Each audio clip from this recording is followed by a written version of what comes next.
Okay, in this video we've got a worked example problem. So we've got 3 soda cans. Each is going to weigh 0.75 pounds. It's going to have a diameter of 4 inches. We stack them together in this 9-inch wide kind of channel. So based on this information, we're asked to determine what are all of the forces acting on can B down here on the bottom. Alright, so one of the first things we're going to want to do is we actually need to know some of these angles. So I'm looking for the angle kind of center to center from A to B, A to C. It's going to be the same. Alright, so that's going to be important later on in our free body diagrams. Let's go ahead and just solve this geometry problem first. Alright, so if I just kind of put a dot in the center of each of my cans, what I'm looking for is the angle for this center to center piece right here. So I'm looking for basically theta. We're going to see why that's important later on.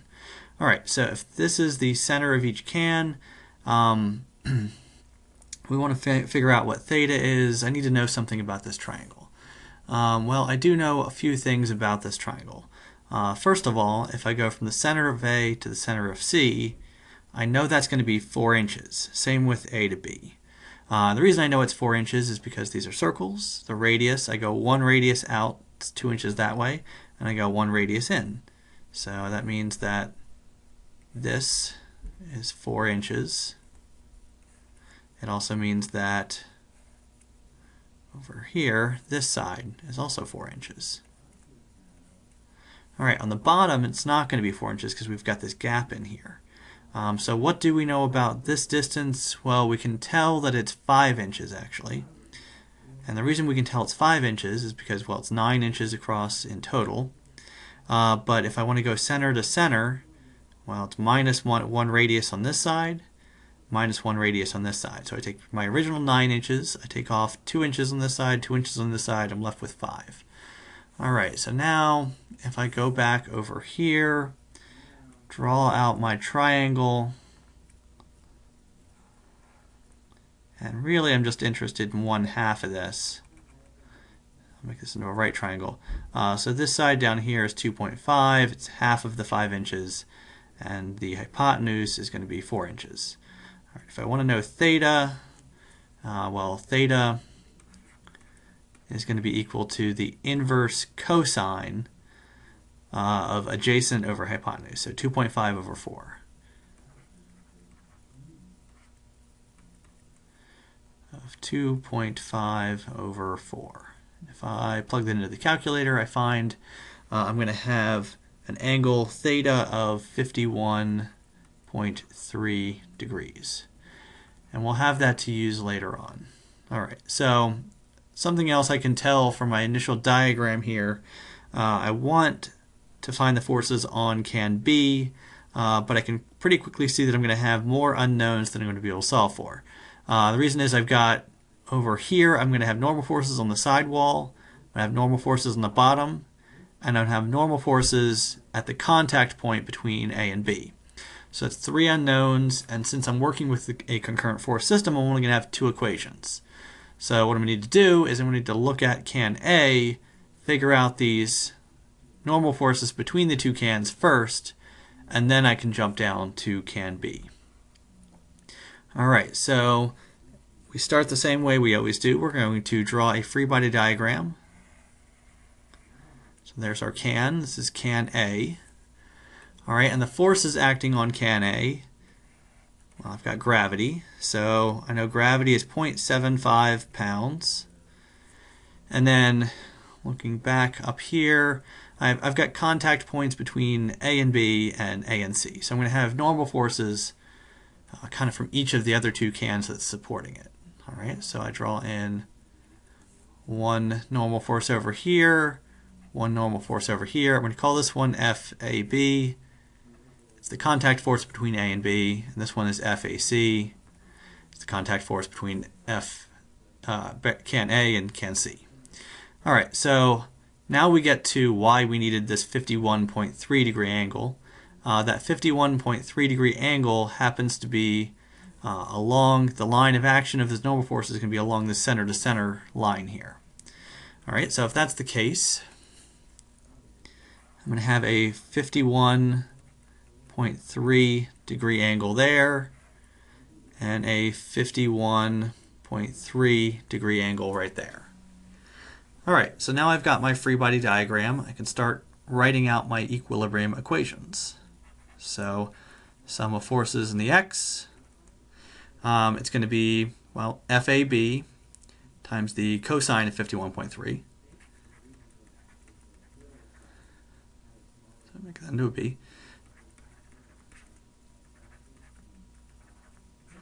And then I'm going to have negative FAC times the cosine of 51.3.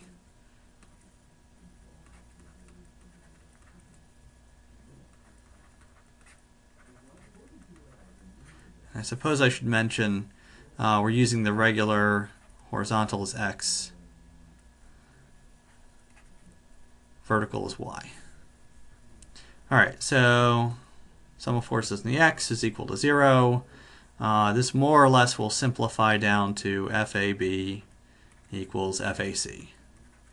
So I proved that it is symmetric, that FAB and FAC are just going to be the same magnitude at least.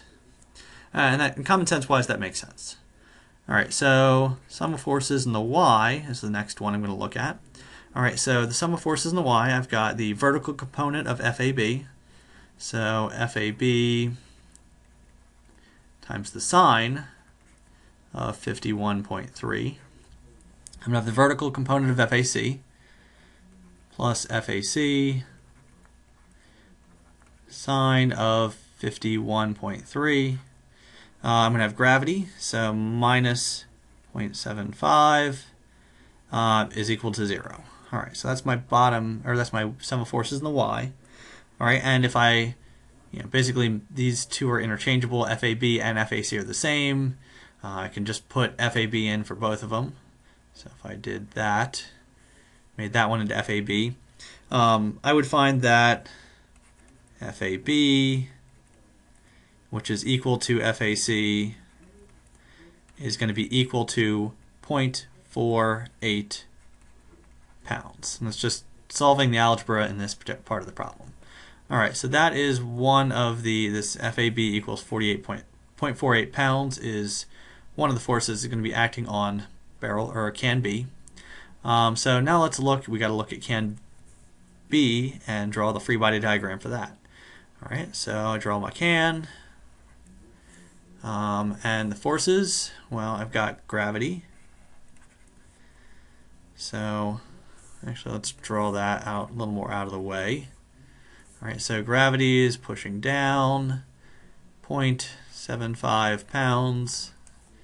The other forces I have on can B, I've got, again, a normal force on the side, a normal force on the bottom, and the equal and opposite force of FAB.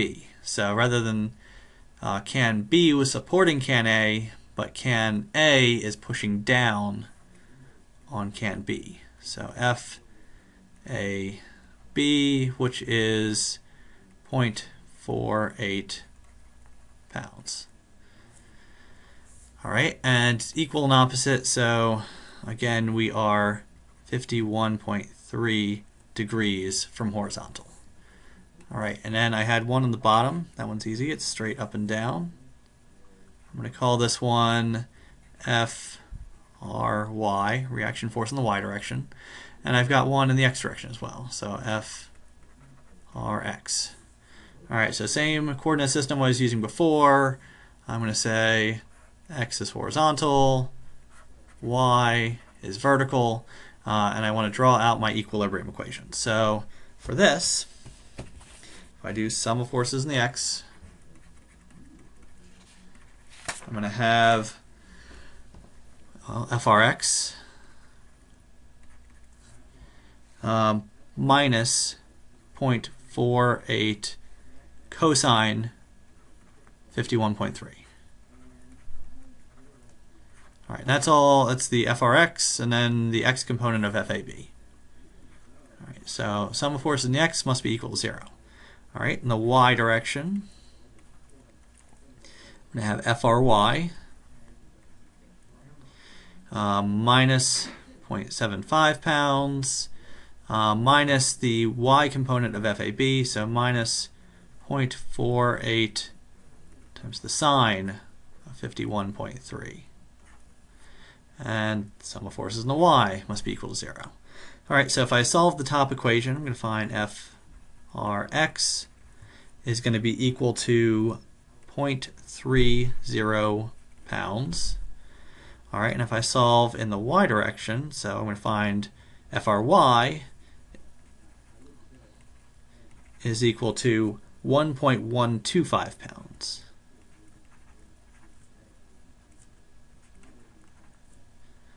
Alright, so there is FRX, there is FRY, that's two of my unknowns. I found earlier FAB was 0.48 pounds, and I've got the gravity force of 0.75 pounds.